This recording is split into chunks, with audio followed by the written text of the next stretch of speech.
Les étudiants de la faculté de la médecine de l'Université catholique de Bukavu UCB ont mené un travail communautaire d'Isalongo ce samedi 21 juin 2025 à l'ancienne coopérative dans la commune de Kadutu-ville de Bukavu au Sud Kivu. Cette initiative, organisée par la presse de la faculté de la médecine de l'UCB Medi-Amphi en sigle, s'inscrit dans le cadre de leur engagement pour la santé publique et la préventive. Armés de pelles, râteaux et sacs, ils ont procédé au débouchage des caniveaux et au ramassage des déchets plastiques qui obstruaient le riz du quartier Kassadi. Au-delà de l'action physique, les étudiants ont également sensibilisé les riverains à la bonne gestion des déchets ménagers. À travers des échanges de proximité, ils ont rappelé l'importance d'un environnement propre pour prévenir les maladies, notamment celles liées à l'eau en libre. Dans une interview accordée à Kivu Actualité, Elvis Mouchagalou, sa coordonnateur de cette structure, fait savoir qu'au-delà de l'aspect visible du nettoyage, les actions communautaires comme les salons ont été un effet direct sur la santé publique. Rapprocher la science médicale à la communauté.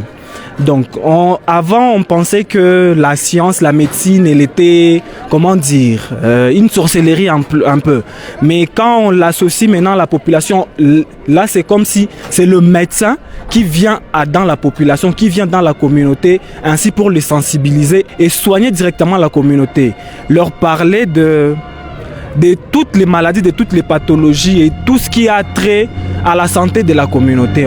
Nous savons que bon nombre de gens craignent l'hôpital.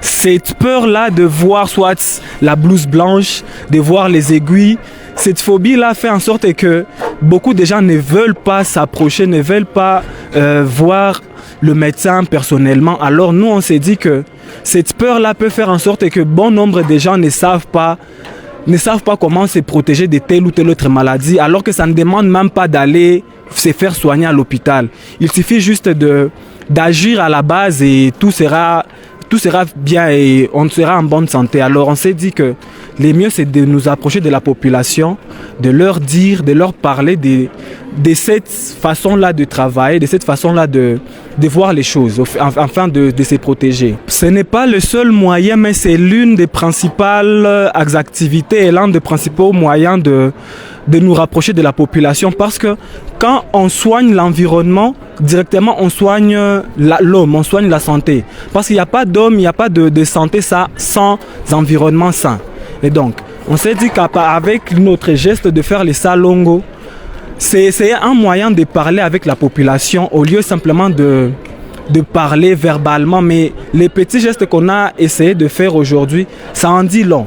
Ça en dit que là, maintenant, on prévient directement les maladies, on prévient directement le palu, certaines maladies infectieuses, parce que le fait d'agir directement comme ça nous rapproche plus à un environnement sain, nous rapproche plus à un organisme sain au fait. Et là, ça ne demande pas au fait d'aller à l'hôpital pour avoir tout ça. Oui, ce premier tour, il a été satisfaisant. On ne s'attendait pas à ça. Certes, on sait que dans la ville de Bukavu, il y a pas mal d'insalubrité, il y a pas mal de saleté un peu partout. Mais nous avons été contents parce que nous avons pu travailler avec la population locale. Nous pensions que ça aurait été un travail tellement difficile, mais avec l'aide de toute la communauté, avec l'aide de mes collaborateurs du club Medi-Amphi, nous sommes venus à bout et nous avons eu à... Bon, comme vous le voyez derrière moi, nous avons eu à collecter pas mal de saleté. Et donc, je pourrais dire que c'est vraiment un travail bien abattu et nous en sommes fiers. La gestion des déchets, vraiment, elle est très basse. Nous pouvons juste dire ou bien sensibiliser la population à prendre compte de la situation actuelle. Parce que si on ne sait pas comment gérer les déchets, on s'expose aux maladies. Nous avons vu les caniveaux, il y avait beaucoup de saleté. Or, c'est le premier endroit où on doit carrément enlever ces saletés pour qu'il n'y ait pas d'eau stagnante, il n'y ait pas de maladies, il n'y ait pas de moustiques qui s'y développent pour nous protéger contre ces différentes maladies-là.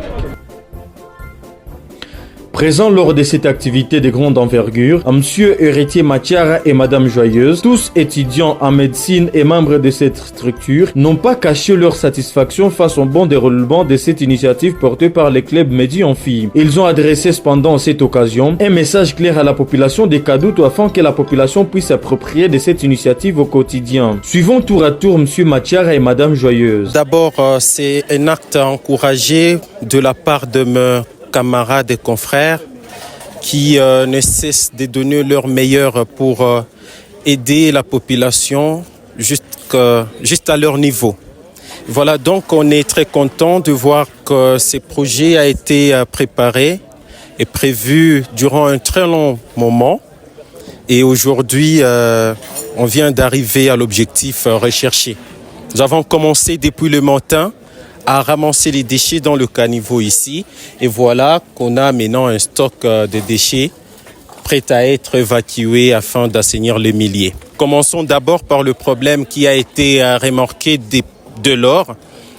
Il y a de fortes prévalences des maladies qui ont été démontrées, notamment le paludisme, je n'en parlais pas, dans la commune de Kadutu, voire le choléra. Si vous constatez vous-même, c'est une des régions les plus salubres si on peut comparer les 3 communes.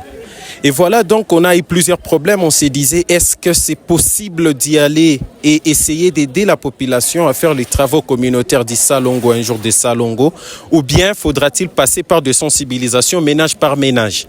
Chose que nous avons fait, sûrement. On a eu à avoir quelques ménages, histoire de leur parler de différentes manières de séparer les déchets, donc la gestion de déchets au niveau de ménage. Et on a pu avoir quand même que peut-être une bonne partie a pu comprendre.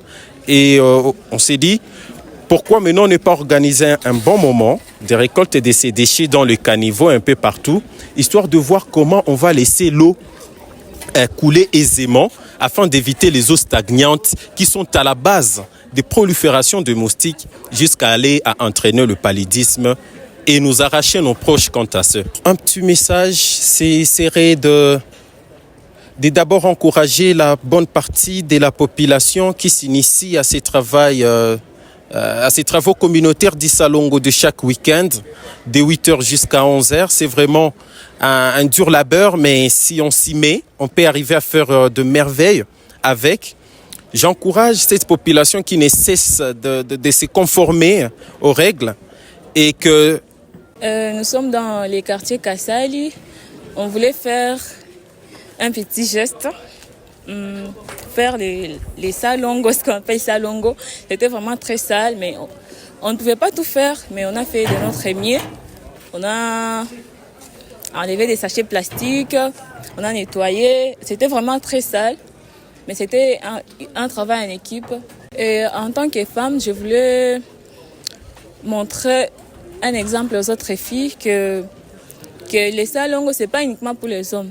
Que les femmes aussi peuvent faire quelque chose pour motiver les autres et promouvoir la santé publique. Parce que c'est la chose la plus cruciale. J'appelle toutes les femmes à se mobiliser pour contribuer à l'assainissement de notre ville de Bukavu. Cette activité, saluée par la population locale, s'inscrit dans un effort plus large de promotion de la responsabilité environnementale et citoyenne parmi les jeunes.